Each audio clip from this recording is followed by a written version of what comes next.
Добро вечер од отвореното студио на телевизија Нова. Вечерашнава дебата, вечерашново отворено студио всушност е поттикнато од два настапи на вице-премиерот за евроинтеграции Бујар Османи. Прво дека патот до Брисел води преку Охрид, вака парафразирам, а претходно постара една изјава каде што вели дека не ја признава, односно никогаш не станал на македонската химна, а за посетување во претходната влада, во претходната извршна власт беше и министер за здравство, но потоа и од потврдата дека Македонија станува двојазично, односно дека главниот стремеж на оваа коалиција во извршната власт, звезда водилка на коалицијата е двојазичноста, која што пак ја дава Артан Груби. Тие двајцата, и Бујар Османи и Артан Груби, се најблиските соработници на лидерот на ДУИ Али Ахмети. Па веројатно тука на место е прашањето што тоа денеска се раѓа над Македонија. Со мене во студиото ја имам честа да биде Билјана Ванковска, универзитетска професорка, колумнистка, активна во јавноста, што ја снема од јавната сцена едно добри 3 години, ако не се лажам. Добро вечер, добре дојдовте во телевизиско студио. Благодарам, малку е чудно чувството, меѓутоа еве тука сум. Така. Меѓутоа, не е дека ве немаше. Доста сте активни по социјалните мрежи, доста сте активни, имате свој блог, си пишувате своји ставови таму. Зошто се повлековте? Веројатно замореност, веројатно чувство дека доаѓа момент кога, да го парафразирам Иво Андрич, паметните замолчуваат или веќе нема атмосфера за разговор, за разумен диалог. Тоа го почувствува во еден момент и можеби последната капка во чашата беше една клевета од еден ваш колега новинар, поврзано со бомбите и така натаму. И тогаш сватив дека практично човек може 20 години да ја обслужува јавноста како јавен интелектуалец, да излигува на сите предизвици, а потоа да му наклеветат нешто и да му го доведат во прашање и угледот, честа и така натаму. Јас добив извинување, јас и колешката Силјановска од Алсат телевизија. Меѓутоа, мојата одлука после тоа беше дека е време за повлекување и за активизам на друг начин. Како што рековте, јас не замолчев и никој не може да ме обвини дека не ме засегало тоа што се случува.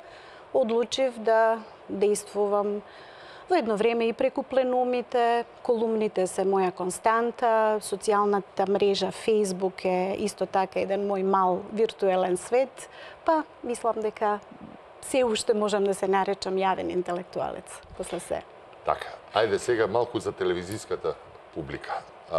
Сепак вие сте доктор по политички науки, професор и раководите и со постдипломските студии, особено и за мир и за мир и развој. Колку се, ако гледаме во актуелната политичка сцена, која што да фатиме малку и пошироко, се започна, како што ги спомнавте, бомбите. Па еден вид на, како сака да ја наречат, шарена револуција. Па дојде до смена на власт со многу интересни бројки кои што ги покажа изборите. На 2 пати беше одложувано, значи еден комплекс на ситуации кои што на крај завршија со Тиранската платформа, која што стана условување за формирањето на владата и некако поред си течат сега тие делови од албанската платформа, која што не секој гледа со розови очила кога станува збор за тоа како се исполнува и што тоа може да донесе. Може ли една ваша оценка? Колку е Тиранската платформа основата и за ова што се случи со Бугарија, договорот за добро соседство, кој што допрва ќе видиме што ќе се случува во собранието, и овие затоплување на односите со Грција, но и овој дел околу двојазичноста во Република Македонија, кој што најде на критики и од еврокомесарот Хан. Добро, вие започнувате ова, да речем, ретроспектива со бомбите, односно тоа е кулминацијата Таму на некаде ве снема, ја затоа ја почнав Добро, како една цела. мојот поглед и перспектива на она што се случува е навистина од аспект на човек што ги проучува општествените феномени во континуитет. Ништо не се случува одеднаш, дури она што изгледа шокантно или неочекувано, всушност имало предисторија, има корени, има индици. Ние во науката велиме рано предупредување, значи имате сигнали, индиции дека нешто се случува, вие го игнорирате. Потоа веќе ви се создава проблем, па барате превенција, барем да спречите да се ескалира ситуацијата. Потоа кога ќе дојде до ескалација, гасите пожари, тогаш имате многу лимитирани средства да се справите со кризата. И на крај имате посткризниот период, да речеме, на така наречена нормализација. Тоа е ова што би требало да ни се случува по така наречениот план 369, 6 месеца веќе помина и така натаму. Значи, ескалацијата во видот на бомбите и она што следуваше, јас би рекла, премин од рамковна Македонија во пржинска Македонија. Сега веќе не знам како ќе ја наречеме, затоа што на дневен ред ни го подготвуваат дури и финалното решение за името, барем каква што е најавата. Е континуитет. Само кој тоа ни го подготвуваат? Однадвор или има и луѓе што се однадвор? Се разбира дека никој не може однадвор да ве натера доколку немате, сега да употребам груб збор, колаборационисти, односно луѓе подготвени за соработка, кои тоа ќе го направат, ќе го подготват теренот да јавноста го прифати. И она што особено ми пречи е што се очекува македонските граѓани на референдум да преземат историска одговорност наместо плашливите политичари кои сакаат да останат чисти од целата таа работа, па потоа да речат народот така сакаше. Тоа е веќе нели друга тема. Зборот ми беше, се вратам назад, значи ние имаме политичка криза во континуитет. Секако дека елементите на таа криза постоеле и пред 2001. Меѓутоа, 2001 е клучната точка за да се прашаме и што се раѓа над Македонија, и во Македонија, и од Македонија и така натаму. Така што ова е нормален, логичен след на работите. Јас ова постојано сум го пишувала и зборувала. Немојте да се чудите ако елитите, етничките лидери се договараат тајно. Си прават тефтерчиња, си прават нати дај ми, ја тебе овде, ти мене онде. Така натаму. Значи, рамката која е вградена во Уставот, во она што ние теориски го викаме консоцијален модел, или power sharing, споделување на власта помеѓу етничките заедници, нагласувам заедници.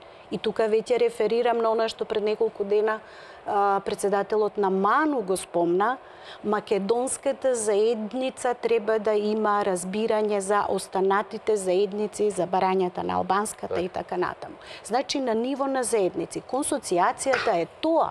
Ја не знам зошто мнозина, дури и познавачи, и уставни експерти, и политиколози и така натаму, се прават дека се изненадени. Значи, тоа ви е втемелено во Уставот. Тој модел го раѓа ова дисфункционално општество кое не може да создаде гравитационен центар и да се здружи како политичка заедница, како демос, како граѓанско општество, иако тоа многу го користат, меѓутоа не е тоа, туку имате фиксирање и јакнење на етничките тенденции, на етничкиот пазар, на договорите помеѓу поглавиците, ќе бидам груба да кажам, кои се непринципијални. Тој модел, уште во моментот кога беше вграден во Уставот, сите знаевме дека има фабричка мана, затоа што авторот на тој модел, главниот теоретичар кој го елаборира, Арент Липхарт и така натаму, вели, за да има успешно функционирање на тој политички систем, треба да има минимум 3 заедници, 3 сегмента. Ние уште тогаш знаевме дека имаме диспропорција. 65% македонска, еве да речам заедница, да употребам таков наметнат термин, и 25% друга заедница, и оние останатите сите заедно прават 10.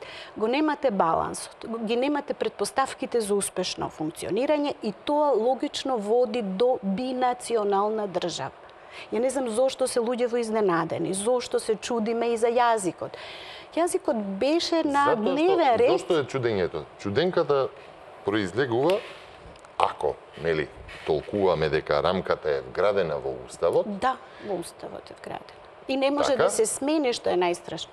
Затоа што токму со вакви решенија како што се наметнуваат, се вели е добро, ајде сега нема да ги решаваме, како беше, нема по вертикала, ќе одиме по хоризонтала, ќе видиме што ќе биде со А не знаеме што е законот, вертикала и со тоа што е законот. хоризонтала? Да, демек нема да се влегува, него ќе идеме по хоризонтала и во хоризонталата тука ќе ги вметнеме, нели, ќе ги направиме сите решенија кои што фактички ќе го, ајде просто кажано, ќе го заобиколат Уставот. Уставот во ваков модел, како што ви го опишав, се обидувам да бидам едноставна во елаборациите за граѓаните, зашто мислам дека толку години после рамковниот не сме успеале се уште така јасно да ги поставиме работите. Тој модел се заснева не на почитување на правото и на Уставот и на владењето на правото, туку на неговата флексибилност. Затоа што се зависи од пазарот. И сега кога вие имате две, џа и бу, пазарот меѓу нив е или ќе имаме влада или нема да имаме влада. Ние така ја добивме оваа влада со ДУИ како константа. Значи имаме влада на континуитет. Едниот коалиционен партнер, вие истиот оној за кого сме имале индиции и за криминал, и за злоупотреби, и за се и се што, тој остана недопрен со чист образ, да речам, па дури и со подзасилени позиции во однос на таа тиранска платформа, барањата и така натаму. Изјави уште повеќе им се засилува. Мислам, тоа и беше и целта. Работата е дека е сега моментот. Значи, зборуваме 6 месеци по формирањето на владата. Тие се обидоа на секој начин да го протуркаат и законот за јазици пред изборите, па не им успеа, локалните избори малку ги пореметија. Сега ќе се трудат да го направат тоа во наредниот период, затоа што е тоа клучниот услов за да опстане коалицијата. А владата на Зоран Заев е практично слаба влада, затоа што зависи од неколку гласа во парламентот. Тој најави додуше во еден период дека ќе го зголемел парламентарното мнозинство, не знам како, освен ако не купи претеници, да бидам груба. Нешто се шушка околу известни пазари со претеници, така што значи ќе биде слаб премиер во смисла на тоа дека ќе мора да му ги испорача на коалициониот партнер сите негови барања или сето она што е договорено. Да подсетам се да бидеме фер дека ваквиот пазар постоел во континуитет. Тоа го правела и претходната влада секогаш, после секој изборен процес, кога се седнуваат на маса, што барате вие, што даваме ние или како ќе се договараме, албанската страна, морам така да наречам, имала јасни позиции од автентичното толкување на законот за амнестија, амнестијата за хашките случаи. Беше најбезобразниот начин на кршење. И законот од 2008 апсолутно. Значи законот, ајде да се подсетиме, прашањето за употребата на јазиците е старо прашање. ВМРО успеа во тој период да го договори на недемократски, нетранспарентен начин е донесен законот. А денешната власт, тогашна опозиција, беше жестока во критиките во парламентот за тој закон. Беше вратен од председателот кој што не беше Бранко Црвенковски, беше вратен и повторно во собрание и беше на ново донесен. Тој го искористи правото на суспензивно вето токму на тој закон. Иако ние кратко паметиме, нели, па вреди да се подсетуваме на овие моменти. Значи, тоа се тие работи што ќе направиме чекор напред, па можеби малку ќе се повлечеме, па потоа ќе добиеме уште малку повеќе и така натаму. А затоа, да ви кажам искрено, од избори до избори, не може рационален човек да зборува за празник на демократијата, кога знае дека денот после изборите седнуваат на маса поглавиците етнички да се договорат што уште остана од таа агенда. Оваа тиранска агенда, односно платформа, односно сега не велат не е тиранска, скопска е, каква и да е. Таа е заснована на етнополитички барања. Нема во ништо демократско, освен флоскулите НАТО, ЕУ, реформи, има неколку реченици. Меѓутоа, другите ставки, таа страна точно знае што сака, што испорачува и ја знае својата тежина, политичка тежина. Од нив зависи дали ќе има влада. Што значи, по моја проценка, кој и да е македонскиот, да речам, политички партнер во владата е во ситуација да испорачува, затоа што веќе мора се надоградува агендата. На еден закон доаѓа овој другиот со проширен опсек на употреба на јазикот на целата територија. Барања кои стануваат се поотворени, флагрантни, понекогаш дрски, понекогаш безобразни во реториката и така натаму. Македонците остануваат збунети како заспана убавица, па се чудат. Тоа е вградено во уставот. Се додека постои пазар, нема да има демос, нема да има демократија, нема да има граѓански концепт. Добро, тоа и логично доаѓа. Ако некој веќе сам се грижи за економија, за екологија и за останатите прашања, тука се прашањата чисто етнички. И нема што да се... Тоа е базата за владиниот договор, а потоа ќе зборуваат тие и за кој да го земе здравство, кој да земе образование. И дури распределбата на ресорите во владата оди исто така со големо пазарење околу моќта, ресурсите што ги носи одредена позиција или можеби политичкиот рейтинг, да речеме важноста да имаат председател на собрание на Република Македонија, исто така еден чекор плюс во смисла на вториот човек по легитимитет во државата. Не смееме да заборавиме и да кажеме дека двојазичноста за која што денес го започнуваме денеска овој интервју, овој разговор, не потекна директно само од Тиранската платформа. Не. Двојазичноста си беше најавена, нели, со, како беше, најава за двојазичност во музичко училиште за солфеж, колку што се сеќавам во Прилеп, уште во предизборието. И тоа лично од човекот што сега е премиер, што се обидува со европско знаменце да го протне. Разликата од претходниот овој политички договор, што велам, така системот го налага тоа и тука се договараат. Точно е дека Зоран Заев направи чекор плюс, тој тргна во пресрет на албанското гласачко тело, понесен од настаните и уверувањата дека може од таму заради нарушениот углед на ДУИ. Албанците си беа разочарани од власта на таа партија. Знаете што мене ми е проблем? Мене ми е проблем што доколку ова е едно што се испорача барањата. Проблем ми е кога една партија која што претендира за, нели, со лидер кој што претендира да биде премиер, тргнува со ветувања кои што ги надминуваат уставните рамки. Видите, во политичка пропагандна кампања, изборна и така натаму, се ветува се и се. Кога се игра со вакви прашања кои што може да бидат, нели, многу лесно запалливи, не би требало да се даде таква слобода. Ја можам да се сложам дека не би требале многу работи во изборна кампања, и говор на омраза, и негативна кампања, и понижување. Тоа и се продолжува и против. Вклучително, разбирате, мислам, на националистичка карта се играле и беа во убав брак Али Ахмети и Груевски, па кој ќе дојдеш до изборите одма вадеа нели, вадеа воени бои, се шараа.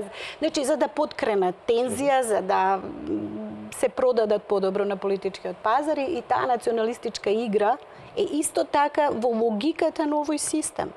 Како да ги добиеме? Овде навистина настана пресврт со тоа што делот од албанското гласачко тело видовме по резултатите. Разочарано од своите партии, поверува дека можеби нивните етнички барања ќе бидат задоволени од овој премиер, иако е македонец, и од оваа политичка партија која им излегува во пресрет претходно, не после изборите, туку уште пред изборите. На база на тоа, тие фактички успеа да добијат прилично добар резултат, одличен резултат, нели, на изборите, иако сега ако гледаме по бројките, повеќе гласови освои тогаш владеачката партија. ВМРО ДПМН имаше се уште во декември месец повеќе гласови.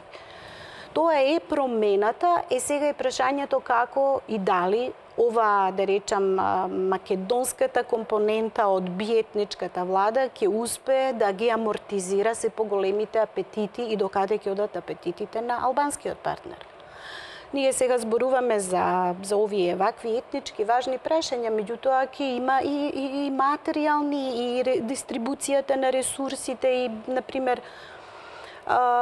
Вие имате Па добро, ако земеме да политиката на ако континуитет. толкуваме цела, нели, ако земеме сите барања што се наведени во тој лист хартија, тиранска платформа, што го понесе името, ајде да земеме дека Скопска, не добро. еве Скопска или било каде да е, во таа платформа гледаме дека апсолутно се исполнува. Од тоа дека се најавуваат меѓународни изјави, истраги за случаи кои што се етнички сензитивни, гледаме и денеска каков резултат има од нели судството, независното судство во Република Македонија, до нели воведувањето на двојазичноста, преку, како оцени повторно Бујар Османи, историскиот договор со Република Бугарија и покрај нели прашања кои што се хиперсензитивни за мнозинската заедница во Република Македонија, прашањето со Грција за двојазичноста, Геноцидот, да не го геноцидот забораваме. кој што повторно се враќа во игра. И тоа можна интересно, ако земеме да ги анализираме сега односите помеѓу албанските партии, а тоа ќе го направиме после, повторно сета слава треба да ја понесе Дуј. Така е, сега веќе... А беше веќе, поттикната така е. од нели гонета фактички на Да, по ќе биде политички поени од БЕСА и од ќе биде и од рехабилитирана, Алијанса за така. албанците беше гонета, а сега веќе добива поени на рачун на тоа што го испорачува СДСМ кон нив. Добро, имате да додадете или да ги најавам рекламите за да се префрлиме Можеме на овие на нови? рекламите, па ќе Ајде преминеме. да ги погледнеме првите реклами сега, па да продолжиме со интервјуто.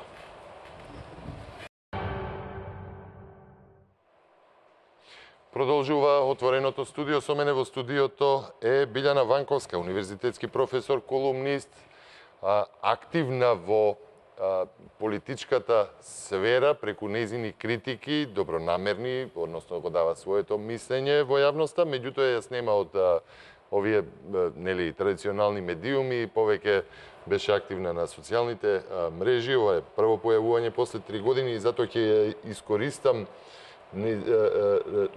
додека е во студио, да поставам прашања кои што нели ми тлееја подолго време.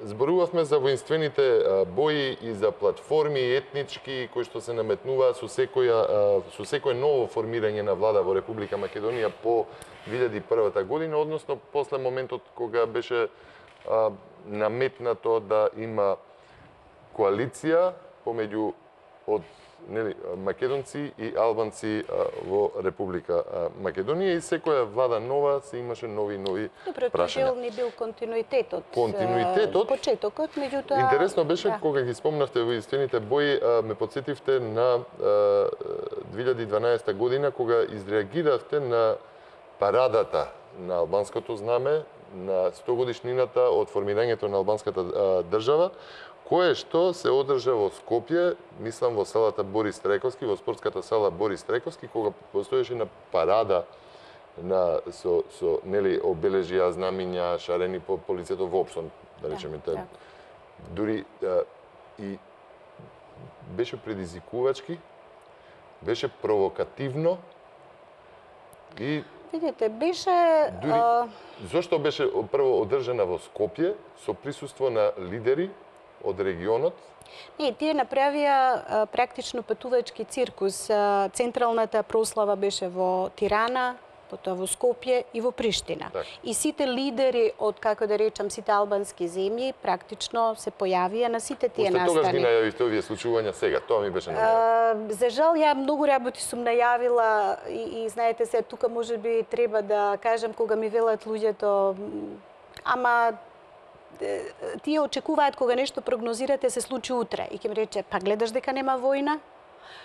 Ова е типичен синдром на пророчицата Касандра од античката историја, која била проколната од богот Аполон, да ја кажува вистината, да пророкува добро, меѓутоа да биде проколната никој да не ја верува додека не биде предоцна. Значи, вие предупредувате, вие укажувате, вие траекторијата ја сликате, затоа што има некаква логика до системот, не е до Груевски, до Заев, до Ахмети или до кој да е веќе четвртиот партнер на села или кој да е. Системот е тој што продуцира такви лидери, таков систем на владење, такви меѓусебни односи, делби, пазар, на база на штета на општото добро. на штета на кохезијата на заедницата. Без оглед што сегашната риторика е ние градиме мултиетничко општество, инклузивност. Мислам, тоа се зборовите на сегашниот премиер. Уште тогаш, да, тоа беше еден бран на една сеопшта национална еуфорија. Човек може и да ја разбере до некаде, иако кај македонците постои оној нивен синдром на инфериорност, да речам, во смисла дека секогаш кој ќе покажат малку повеќе национален став, некој ќе ги плесне по раце, вие сте мнозинска заедница, не смеете да бидете такви, скротете си ги националните пориви, вие треба да бидете граѓански ориентирани и никогаш да не бидете македонци, затоа што дури станува непријатно да се изјасните. Меѓутоа, она што сакам да го потенцирам не е дека на тој национализам треба да се одговори со друг национализам, тоа е спиралата и тоа секогаш така функционирало, така и до војните во бивша Југославија дојде едно на друго. Меѓутоа, ако имате консоцијација, ако имате споделување на власта, секоја заедница, односно нејзините лидери имаат да испорачуваат барања. Македонскава заедница и нашиве лидери се всушност секогаш по слабата страна. Секогаш се тие кои испорачуваат и забораваат дека правото на вето го имаат и тие.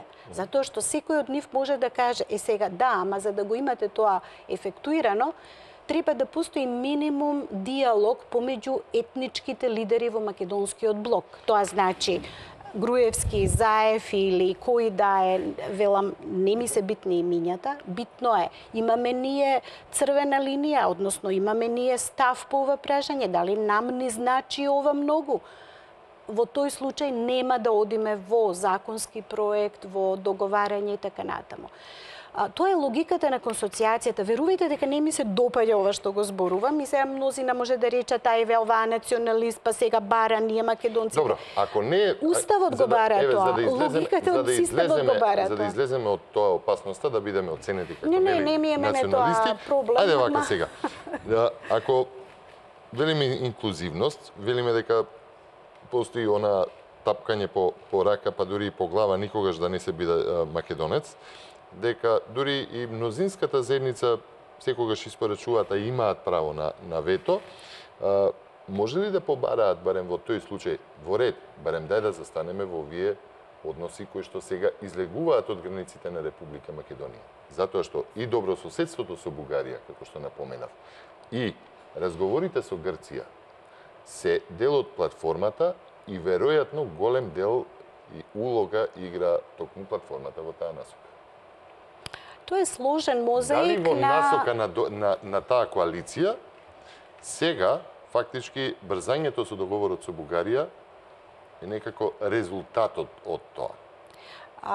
Ако се сложиме и се сложуваме дека во изминатиот 6-месечен период самата влада нема испорачано кој знае какви реформи во смисла на демократизација на политичкиот систем, на законски нови решенија и така, освен, не знам, закон за пушење, укинување радиодифузна такса и нешто така. Закон за пушење уште го нема и тоа. Добро, ама го пуштија во оптек за да се занимаваме со тоа, нели? Сам као некој многу важна работа. Радиодифузна такса има нели укинувањето на екстерното и екстерното, така.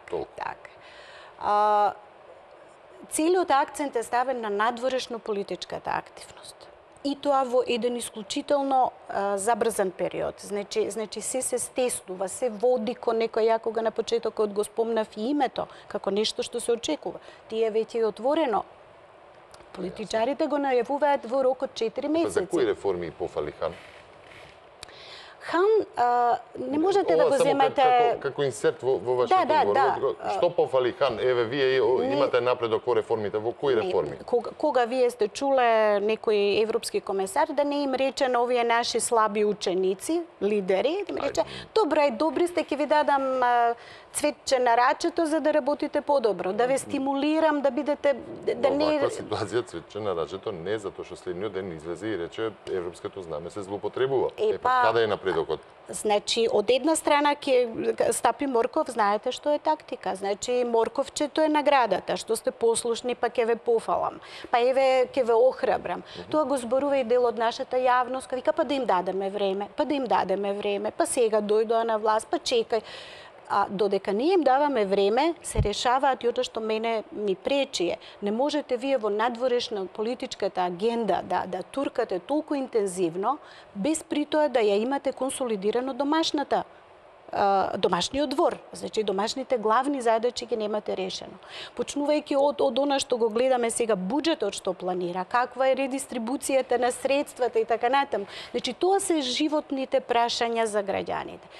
Ние се занимаваме со Грција, добро, Грција е стар проблем. Сега као голема работа со Бугарија, вклучително и црковниот проблем. Значи, сите прашања кои се врзани со македонското прашање, ги води една влада која дошла пред 6 месеца, еден премиер, јас ќе бидам искрено онака како што сум и на социјалните мрежи, за кои мислам дека има одредена инсуфициенција. И во смисла на елоквенција, на вербално изразување, на артикулирање на мисли, ја не знам ни како преговара, ни што преговара, ни... Значи, јас лично зборувам како граѓанин кој мора да биде загрижен кога пред себе нема кредибилен лидер кој тој едно вели верувајте ми, ќе ги бранам националните интереси. Меѓутоа, се што прави е во обратна насока.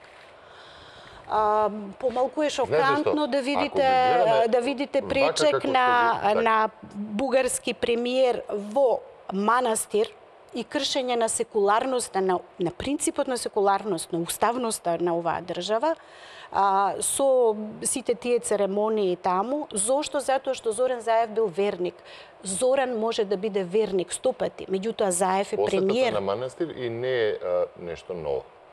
Орден е веќе... Орден е орден за заслуги за Македонската православна црква. Па сега ако прашувате зошто хан ги пофалил, им дал пофалба, зошто МПЦ, што направил премиерот, односно и како може државата да ја помага на црквата кога се одвоени. Кога се одвоени? Сега, ако одиме по оној принцип на етничка делба, ваква таква... Што се декларира како левица? левица? Каква левица? Социјалдемократите заборавиле што е левица? Немојте, мислам да не се шегуваме.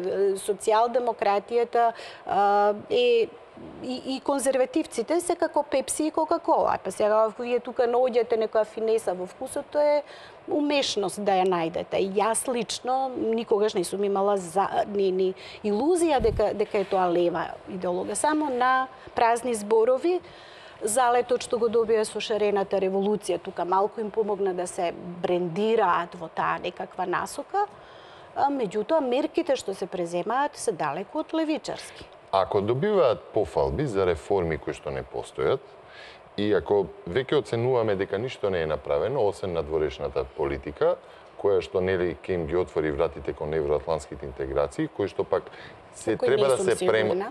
Добро, така се вели, нели? Тоа е како беше морковот на крајот се евроатлантските интеграции. И ако земеме дека се брза да тоа отпочне, нели, преку сите најсензитивните прашања за македонците, кои што нели треба да замижеме, како беше пораката, да еволуираме, влагаме во ЕУ и НАТО, човече, дали се влегува во опасност? Ова се малку може и вие ќе поскокнете. Дали се влегува во опасност? Да речеме, веројатно системот кој што беше опишан за режим бил во право. Бидејќи ништо освен надворешните односи кон Бугарија и кон Грција и кон двојазичноста нема преземено, а се вели дека се направени реформи. Не ве разбрав зошто бил во право режимот. Затоа што се велеше дека нема евроатлантски интеграции, овие велеа не, Груевски стои на патот на евроатлантските интеграции и го кочи, е пречка, а овие се нели лажни пречки Грција и Бугарија. Нели беа потребни реформи кои што требаше да се направат? Дали се реформите во судство направени за да биде... Токму тоа. Значи, јас не ја разбирам обседнатоста со Груевски, со режимот. Груевски може да ни биде интересен како осомничен, обвинет во судски процеси и така натаму. Може да биде интересен во смисла на партиските внатрешни превирања. Тоа е голема партија, единствена опозиција која постои во парламентот, барем за македонскиот дел, како да го наречам. Значи, да, он е интересен од тие аспекти. Не за она што се случува во моментот кога целата одговорност е на оваа влада која има легитимитет и легалитет. Така што пречки, не пречки. Постои обседнатост која што постојано се истакнува. Да, во риториката. Со тоа се добива изговор зошто немаме реформи, груевизмо, толкорел, пуштил, метастази, тешко е. Не, вие гледате како убаво луѓето влегуваат како во разгазена чевла. Ова момчево што леташе до Аргентина, гледам 2 дена, 3 дена, авионска карта се дебатира у Македонија, што е тривијално и е бесмислено и патетично, меѓутоа зборува за систем на односи кој не се менува. Значи имате промена, да оставиме Аргентина, може да ви дадам друг пример? Може, има многу Првиот примери. човек на владеачкото мнозинство кој што ги правда патните трошоци. И уште се ја обвинува јавноста дека само они биле онеправдани затоа што морале да патуваат. Значи, привилегиите, начинот на владење, репартизацијата на државата. Значи, сите тие процеси се процеси на континуитет. Никој не сака да си го промени кејфот и задоволството од држењето на власта. Затоа велам јас, кога ние од позиција на наука ги гледаме работите, гледаме како низ општествен процес. Ниту почнало вчера, ниту завчера. Значи, едно на друго. Кога Груевски дојде на власт, тој најде изорана нива, што тој може само да ја посее и да жнее. И жнееше 11 години. Сега овие доаѓаат на веќе нешто дало род, се си вика се како да го менувам ова кога е 120 луѓе во пиар. 120 луѓе во пиар, што е нели поголема бројка од онаа за која Груевски машинерија, пропаганда и така натаму. Уште покоен Роберто Беличанец велеше во Македонија нема новинарство, има само пропаганда. Значи тоа ништо не е променето.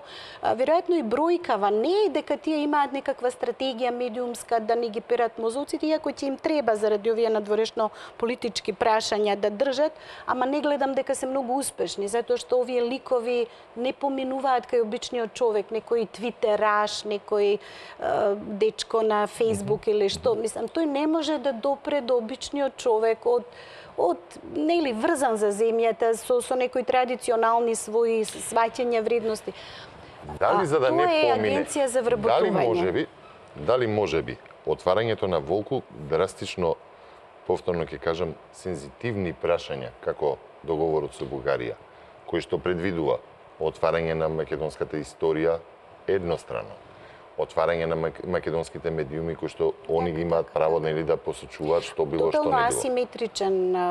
Едно е што е асиметричен, ако е асиметричен во однос дека ќе разгледуваат историјата за македонско-бугарските, дека 7 бугари и 3 македонци, асиметричен во однос на моќта. Што ќе се презема тука? Кога се подпишува меѓудржавен договор, вие учебници и медиуми, ако се погазате, апсолутно, да.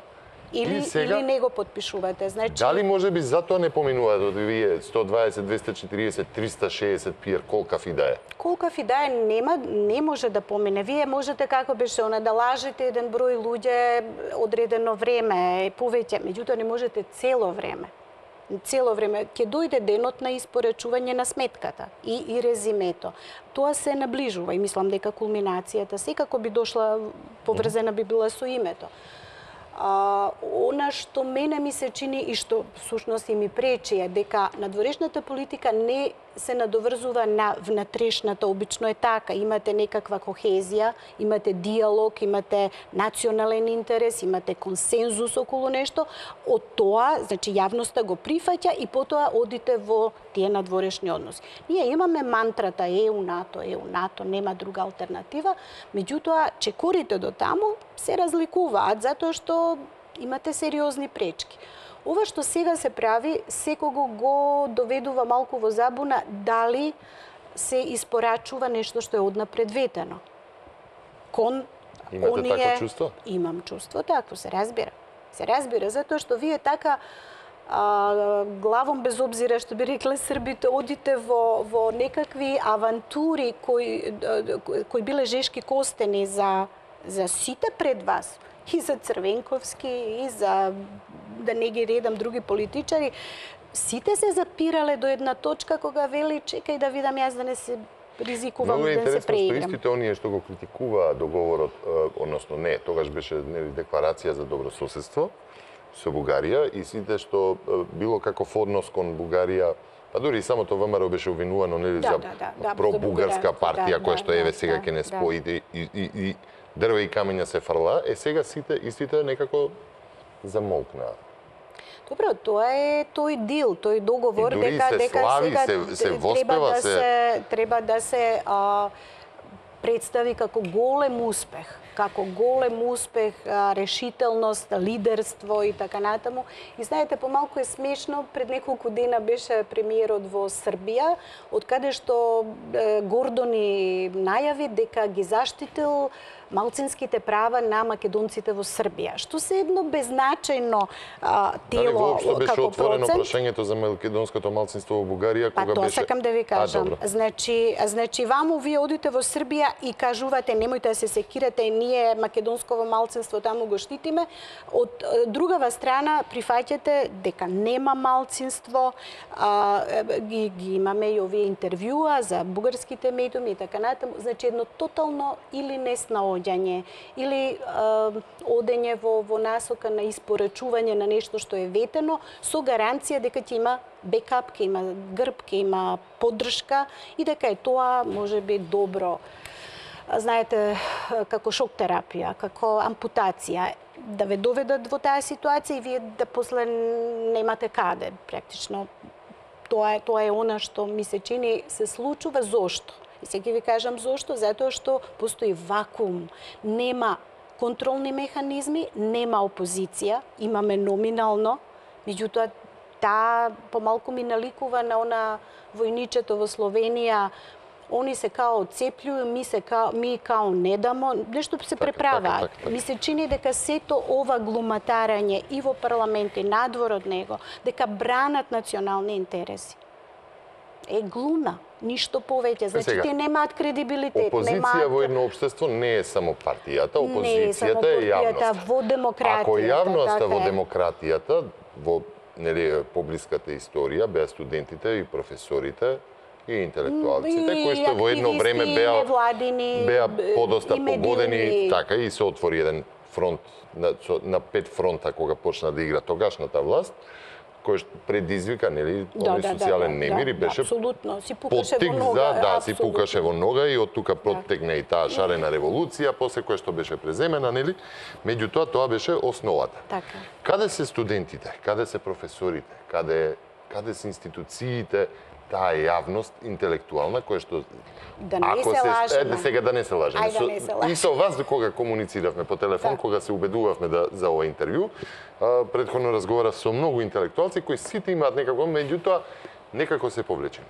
Дали кога веќе претходно се зборуваше за овие прашања и опасностите од овие прашања, не дадоа резултат, па луѓето замолчаа, меѓутоа што треба да се направи да се остави, или под број 2, веруваа дека можеби известната автономија која што беше загрозена на образовниот систем или известни пари кои што недостасуваа во образованието. Да, еве, јас нафрлам за една слика да дадам, а после јас ќе ви кажам, значи пари кои што требаше да влезат во институциите, а не влегоа сега повторно, ви ги разочара, еве зборам како фела, не кон вас. Фелата се уште не ги чувствува ефектите од финансискава редистрибуција. Па нема не да ги почувствува сега. Па затоа што сме на минимум, што да ви кажам, ако моите студенти седат во студена училница, ако ја имам само една креда, ако воопшто си купам креда, значи функционираме на минимум. Дали тоа не е приоритет пред ова? Или можеби, како сега, дали реакциите ќе зависат едно од друго? Знаете што сакам да ви кажам? Знаете зашто ве прашувам за ова? Знам што ве прашувам, дозволете само да ви кажам веднаш да скратиме долгата приказна, направиме кратка.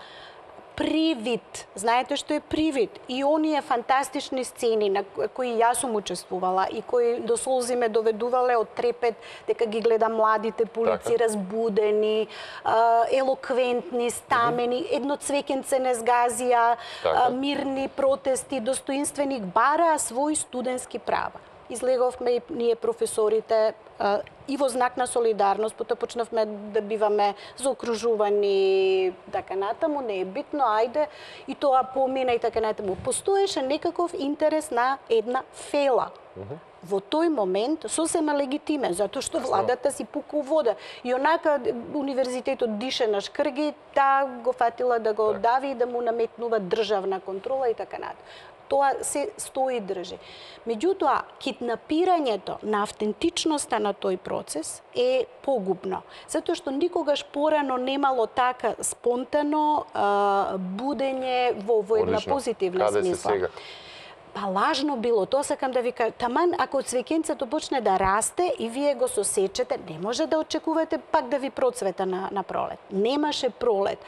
Едно од моите интервјуа во тој период на шарената револуција, кога сите странски медиуми, регионални се, беше воодушевено, сите зборуваа за македонската пролет, за словенечки дневник, ми се чини, дадов едно поголемо интервју, баш така на 2 страници, насловот што го издвои самиот новинар беше дека револуцијата, под наводници, не допира до обичниот човек. Тоа ви е привид на еден фин, интелектуален слој, среден, екзистенционално, активисти со добри плати кои се шетаат така по 2 сата, па кученцата, па точаците и така натаму.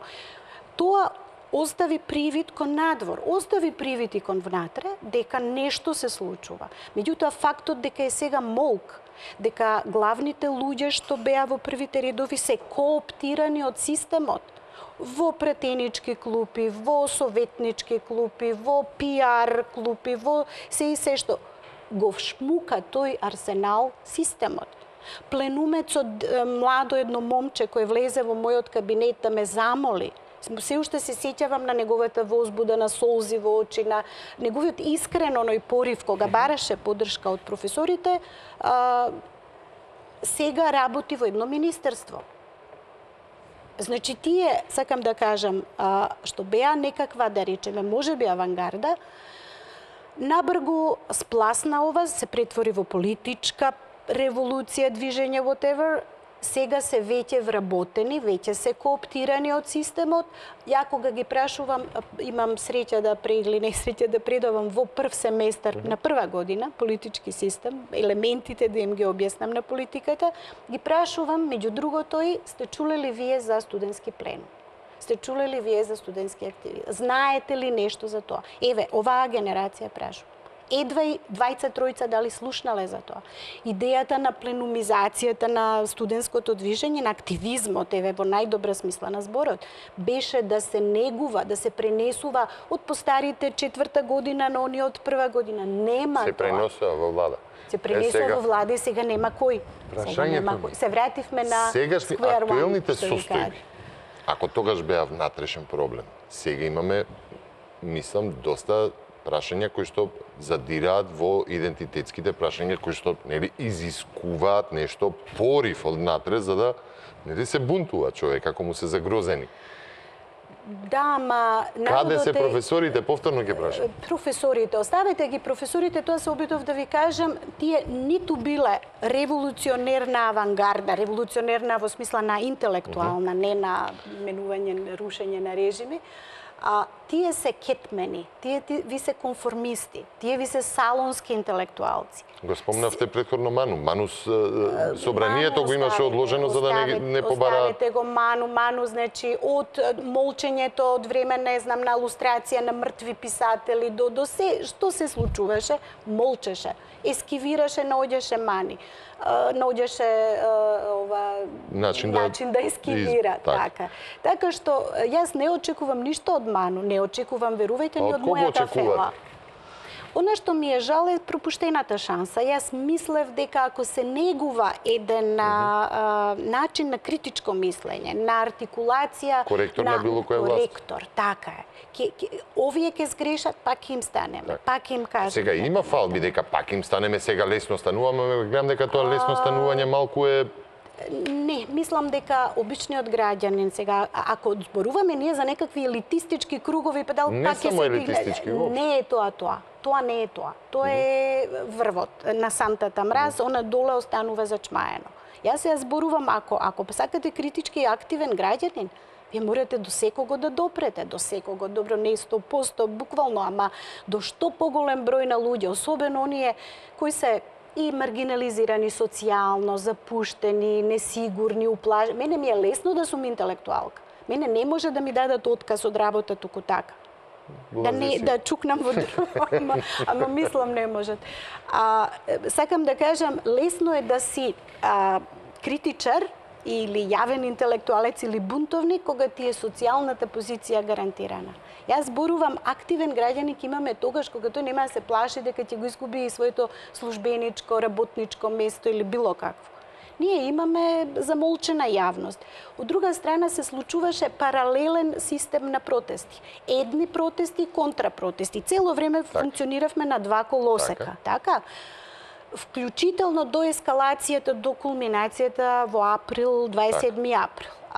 После тоа, ја не гледам дека и тоа го снема на еден многу грд начин со една шокантна сцена и така натаму и со неснаоѓање на лидерите на тоа движење. Сега више поминало време не ни вреди да се рефлектира на тоа. Меѓутоа немало култура на цивилен отпор. Сега зборам за ненасилен отпор, нешто што е својствено за демократијата.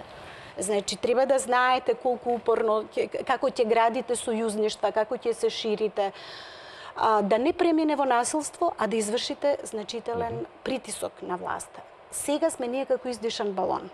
Издишан балон, тотално ја не гледам живост и енергија и слично. И обично ја цитирам, има една брилијантна канадска публицистка и активистка Наоми Клайн.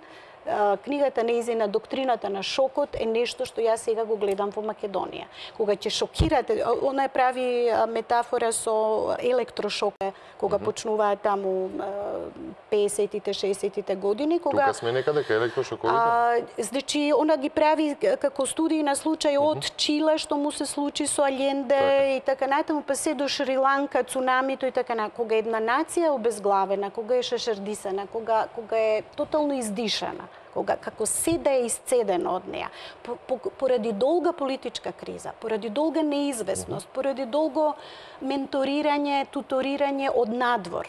Практично вие немате лидер, немате некој да артикулира, нема кредибилна личност. Ние не можеме да најдеме 5 луѓе, еве сега да лицитираме, на кој поголемиот дел од јавноста би му верувал на збор. Ние сме тотално поделени, тотално раскарани и бездушни. Мислам дека во овој момент ни треба време на опоравување. Ајде сега вака, ако сме веќе кај тоа, како ние дојдовме до тоа да не може да се излицитираат петорица зад кои што ќе застанат луѓе? Се правеа паралелни, дали сега тука рековме дали е тоа од надвор или од внатре притисок. Со помош од надвор се направи Пржинскиот договор кој беше оценет од една добра структура, добра зборам како маса, како квантно, како бројка, како бандитизам. Од другата страна беше прославено. Значи, поделбата прва. Се направија паралелно судство, значи се изигра нели со паралелен систем во судството. Се изигра со паралелен јавното обвинителство, па и во судството нели се бараше дел да има специјално судство исто како, значи имаше упади. Се направи двојба во владата со министер, па технички, па ваков, па двоен од двете партии. Се направи, имаше закани за паралелен парламент, кој што фактички место во парламентот се одлучуваше во Пржина. Значи, идеи. Во сиот тој период не остана политичка фигура која што не беше чепната. Дали било од врвот на ВМРО ДПМНЕ, дали било од врвот на ДУИ, значи зборам за големите играчи, дали за врвот на СДСМ, дали функцијата председател, дали воопшто се беше направено до тој степен да се издише, да нема сега лидер за да може да се игра на еден ваков... Не можеме да ги мапираме факторите, затоа што практично беа соучесници во тоа што го прави. И не можеме сега, да, ние ќе речеме ги натераа странците. За да некој те натера, треба да си слаб и да те држи со нешто и да си уценет и да мораш практично да учествуваш во оваа акција колку траеше, 6 месеци или 3 години, 4-5? Значи, тие играа како тој малку безобразен вид за кокошката што вртела клупчиња, нели, за да не биде лесна. Јас тука не можам да најдам оправдание за никој. Значи, соучесништво. Пржинскиот договор беше излегување надвор од Уставот. Значи, прво, склучуваат некаков договор на територија која не припаѓа на територија на Република Македонија. Да објаснам за јавноста, тоа, значи, резиденција, односно територија на амбасада припаѓа на државата. Тоа е принцип на екстериторијалност. Спод принуда, односно присуство на странци и така натаму. И овие нашите буквално прифатија се. Пак е тоа резултат на долг процес на она што се вика меѓународен state building, односно интервенционизам во водењето на овие лошиве ученици, па малку ќе те шлапна, малце ќе те пофалам, па ќе те подучам и така натаму. Значи, зошто? Сега вие сакате интелектуалци. Нема, интелектуалната елита е одраз на општеството и обратно. Значи, ние сме си компатибилни. Не може вие да очекувате едното да отскокнува од другото. Тоа е едно врзано коло. Во континуитет никогаш не се негувала критичка мисла, никогаш не се негувала критичка мисла и луѓе кои нема да бидат сателити на едни и други. И во овој изминат период, ако нели ме прашувавте зошто не сум била јавно активна и изложена, па омразените луѓе беа така наречените релативизатори, неутралци.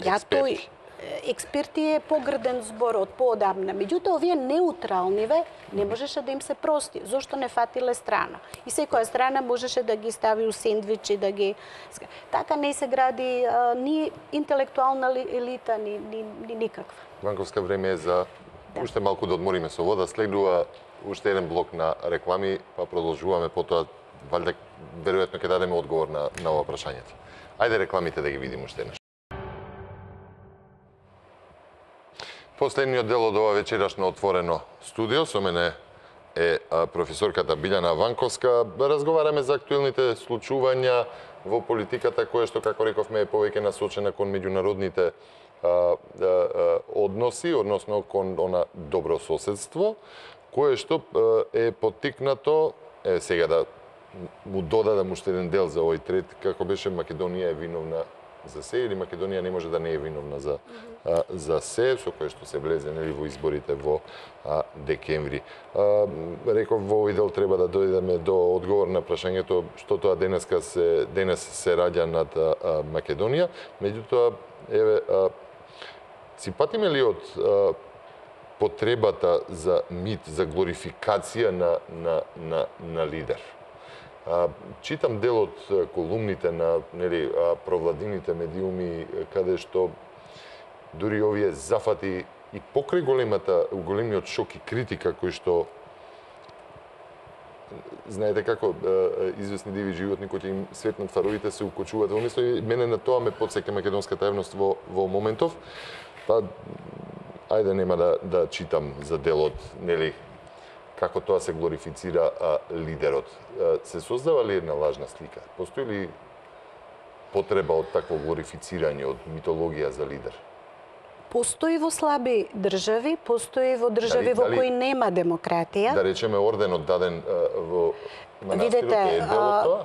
Па секако дека е политика на континуитет. Јас ќе ви кажам и пример дека, например, некаква награда, орден, не знам веќе како да го именувам, доби бившиот премиер Груевски од УКИМ, од мојот универзитет. И јас се чудев зашто заслужи, какви научни или... Тој ја вршеше својата работа, па при тоа и не бевме кој знае колку баш и привилегирани. Не е битно, сакам да кажам, се лицитира со лидери, секоја гарнитура си има свој лидер и она што е најпатетично е дека квалитетите на тие лидери се не знам како да ги Се гради опишам. систем во кој што се уништува критиката Имате лидер, лидерите. значи можете и од пингвин да направите лидер. Ако имате добар пиар, ако имате медиуми, ако постојано една иста верглате приказна за некого и така натаму, и ако тие со тек на време малци се почнуваат да се уживуваат во тоа и добиваат месијански призвук. Тоа е многу опасен систем на владење. Систем на владење заснован на лидер, велам, постои во општества кои немаат демократски структури, па од страф или од клиентелизам, непотизам и сите изми врзуваат за едно јадро. Дури и тој што е прв човек не мора да е првиот и најмоćниот. Тоа е празна една школка, меѓутоа ја добил улогата да биде лидер. Затоа имаше една прекрасна колумна Венко Андоновски во која правеше парафраза со шаховска игра или во некоја од овие игри со фигури во која ќе ви ја снема главната фигура, вие се сложувате заеднички да земете едно камче или едно дрвце, па и ќе речеме ова е кралицата или кралот во шаховската игра. Значи можете од било кого, од било што. Ако врвот на некаква, сега ќе бидам многу груба и мнозина ќе ми замерат, меѓутоа еве нека и професорска ароганција, пошто ние работиме и со паметни луѓе и со млади луѓе од кои нели се обидуваме најдоброто да го извлечеме во смисла на интелект, на развивање на тие некои способности. Ако вас врвот на правничката фела ви оличува една Јанева, ја бев шокирана, морам да признам. Мислам, ако таа стана јавен, специјален јавен, зборувам за капацитетите, а потоа земете ги политичкиве лидери и се друго, така што изгледат се на едно приближно ниво. И сите сме виновни за тоа. Ако може некој со просек 6, што едва и завршил правен факултет, да му ја доверите една од поважни две улоги, па нека е и малку вонуставна, ама треба да ја носи со интегритет и со знаење. Вие имате човек кој не знае две реченици да поврзе.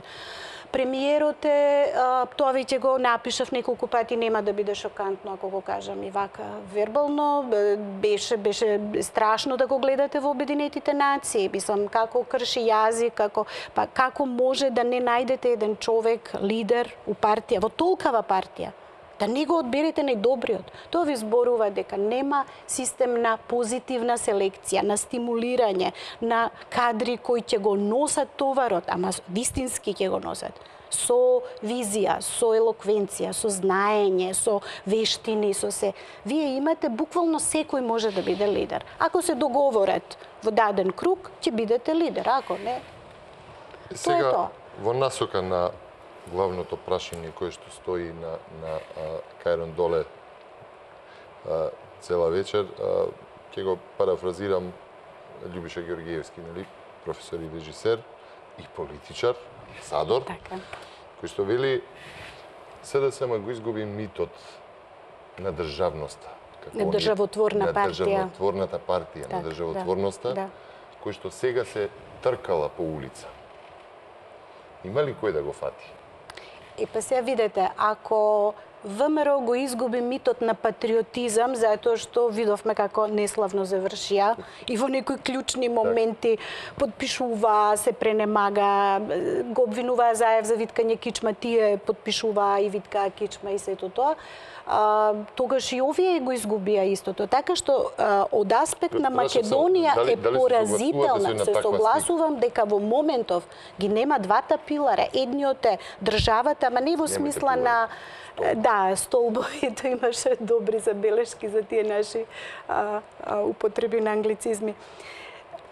Столбот на државата во смисла на демократска политичка заедница, на институции. По тоа мислам држава не само на националните интереси, а од друга страна ние не живееме во космополитски свет. Живееме во систем на државни нации. Го изгубивме и тоа. Едните го прокоцка едното, другите го прокоцка другото. И сега е прашањето на вистина што се раѓа над Македонија. Нас вечерва не стемни, нели? Темно е вечерва. Јас некако И на хартија или само едно чувство? имам повеќе верба дека македонци, луѓе кои ќе го сочуваат тоа свое чувство, ќе го има повеќе кај оние што се надвор од Македонија, во диаспората, во соседните држави, таму каде што тлее. Кога јас комуницирам со Павлос Воскопулос, Сега да например. кажете дека повеќе е загрозен сега македонизмот и македонците дома, отколку во диаспората. Не само мене ќе ми замерат ако кажам дека сум македонка, а консоцијација ме тера, не ми дава трета опција. Значи, сега така како што сум по ДНК ме мери. Кога влегуваат во парламент, знаете дека пишуваат што се поетнички заради гласањето, заради Бадинтер, што е кршење на човековите права. Ја имам право и да не се изјаснам, ама нашиот систем ме тера, ако станам пратеник, да се изјаснам.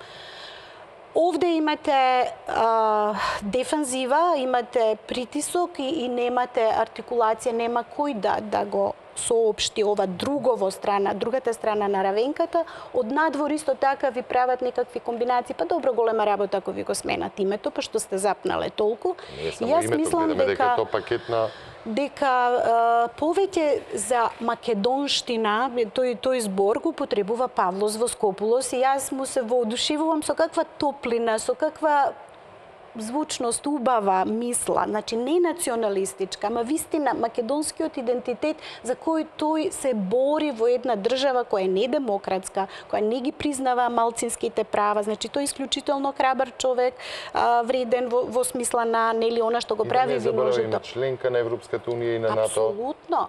Слично е и со нашите во Бугарија, еве иако склучивме договор за тие се продадени. И оној момент кога ние овде може да станеме, не знам, северно македонци, што ќе стане Павлос Воскопулос? Што ќе стане оној во Пиринска или било каде? Што ќе станат во Албанија каде што бараат бугари? Имено. Така што ние овде ја носиме одговорноста за сите што живеат секаде, иако мислам дека на тие луѓе што ќе бидат надвор од границите, никој во тие демократски држави, например, јас имам ќерки во Канада, никој нив нема да им замери кои ќе се пишат македонки и ќе ги попишат. Ние овде ни попис не можеме да направиме. Од тој етнички пазар и тие стравови, колку сме и што сме. Ајде тука да завршиме емисијата. Јас се надевам дека ова нема да биде прво после долго, нема да биде последно, нели пак да чекам 4 години или 3 години за да ве повикам и добијам во студио. Ви благодарам за ова опширно интервју што одвоивте време од вашето драгоцено и имате премногу обврски, нели? Вам ви благодарам на вниманието. Се надевам дека чепнавме дело до што се вели што тоа денес се раѓа над Македонија, односно што тоа не очекува кога ќе се разбудиме од овој шок како што нели разговаравме, и дали сета ситуација ќе продолжи да биде издишан балон или некако ќе се обидеме да го напумпаме повторно. Ви благодарам на вниманието, имате пријатна вечер, останете со програмите на телевизија Нова.